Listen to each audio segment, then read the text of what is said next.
Hello, everybody. Hello, everybody, and welcome to my channel. This is Kendell Lenice. Before I even get started in these love languages, I need you to subscribe right now. I'm trying to boost my subscribership, if you will, on YouTube because, as you see, I am going through another platform to go live on YouTube because I don't have enough followers yet to go live on YouTube. You need 1,000 followers and I'm at 300 and something. So I need you to subscribe and share this with the people you know. And hopefully they subscribe too, because there's a lot of great content on here. But if nobody sees it, then what does it matter? But you know what? I'll take that one person that sees it, but I still need 1,000 followers.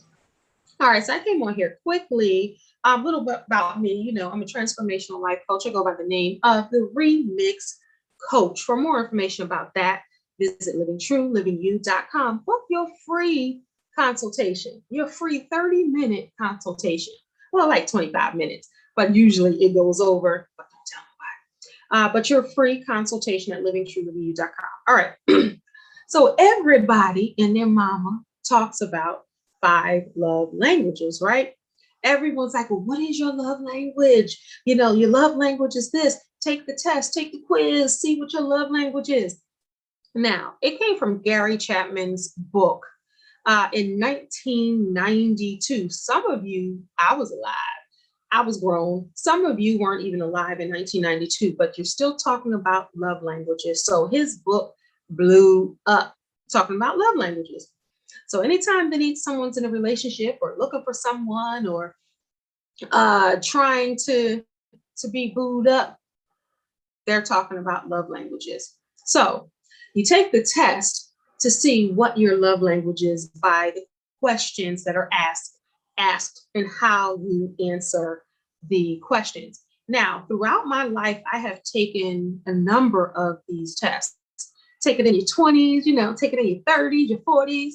And I just turned 50, and I think I took it the last time, maybe a couple months ago. I'm trying to think if I was 50 yet or almost 50, but I took it again. Now, depending on where you are in your life, if you're single or married, or if you are grown or not, or still looking for love in the right places, then is the audio off? I can't tell because it looks kind of weird. But anyway, I'm going to keep going. So the love languages will let you know what your love language is.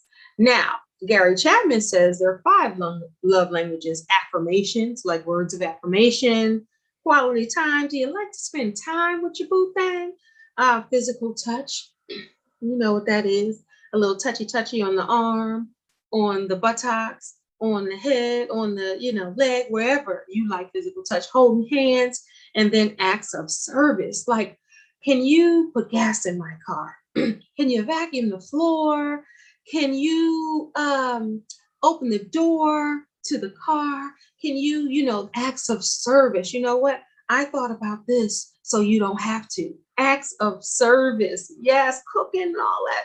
Acts of service. And then also receiving gifts. That's self-explanatory, and it doesn't have to be a Bentley, a Cartier bracelet, Louis Vuitton bag, or a nice expensive watch, because, men, some of their love languages are gifts as well, not just the women. So it doesn't have to be something expensive. It could be something small that they know you like. And then some of you are watching like, no, I'm talking about receiving gifts. Like when you say the word twice, gifts, that means something substantial.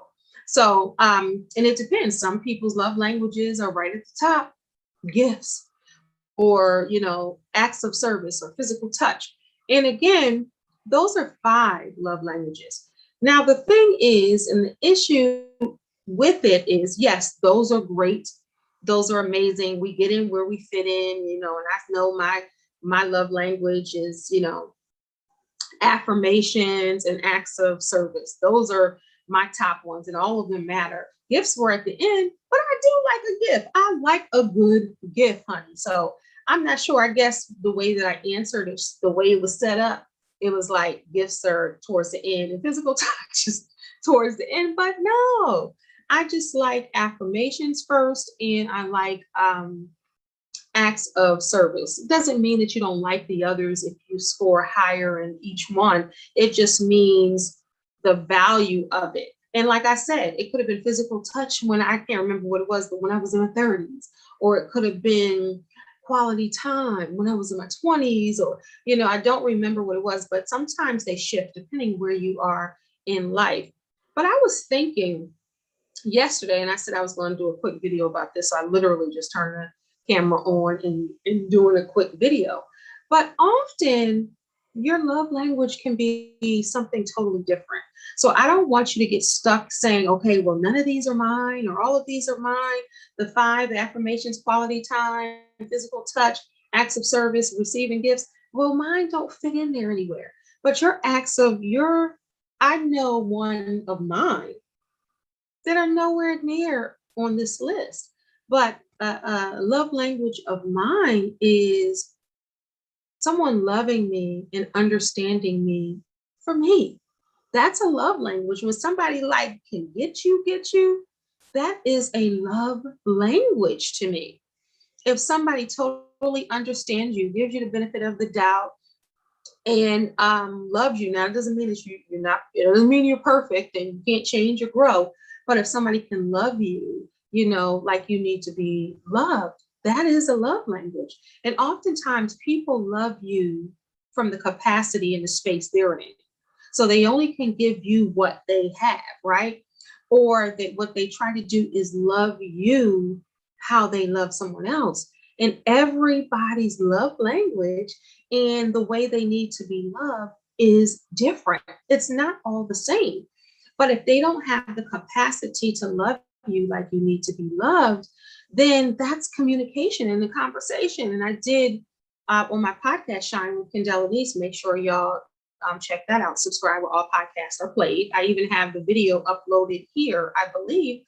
I think I did a visual version of that podcast too, but I talked about communication styles, right?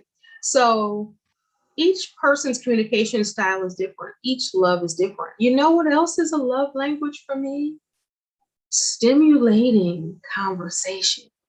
That is a love language for me. And Gary Chapman didn't talk about that, but that is a love language for me. When we can have stimulating conversation and my mind is stretched and expanded and I can learn something and I could really digest and chew it up like, dang, I never saw the world that way. Or, that's intelligent observation. That's an intelligent observation. Or, wow, really? That's how many miles it takes to get to San Jose. I mean, whatever. But something that stimulates my brain, that is a serious love language for me. Cerebral love language, like in the mind. That is a love language. If you can touch that inner space, that inner thing in my brain that makes me like, oh, you know that? Kind of sexy. Okay. And that you can do that. That's a love language. And out there, you may have love languages that are not there. That's why it's so important to really get to know yourself and get to know what you like, what you don't like, what stimulates you, what moves you, what drives you. You got to be able to understand you and get to know you. And if you can get to know you and you understand what your love language is, then you are on to something. But don't expect somebody else to come and tell you your love language.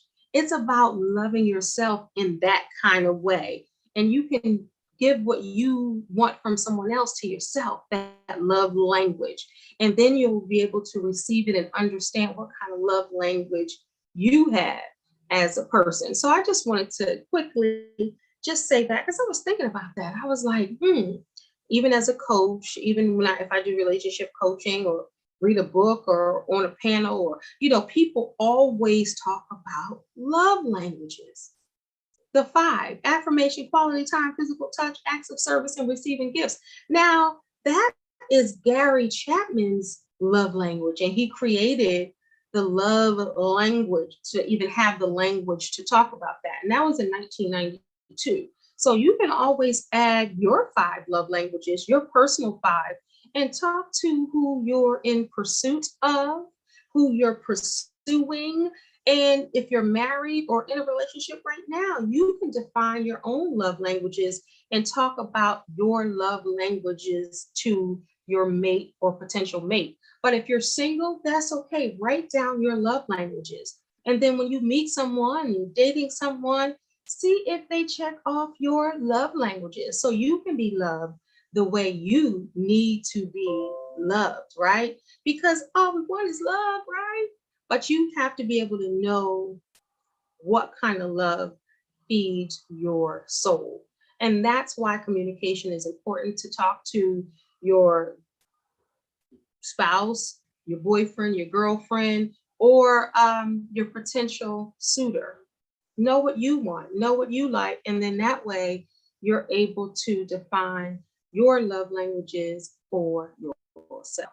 All right, everybody, I will talk to you on the other side. Have an amazing day, night, or evening whenever you are watching this. Don't forget to subscribe below, like, share, comment. Also, check out my podcast, Shine with Kendell Lenice. And for more information about me, visit livingtruelivingYou.com. God bless. Peace. What's your love language?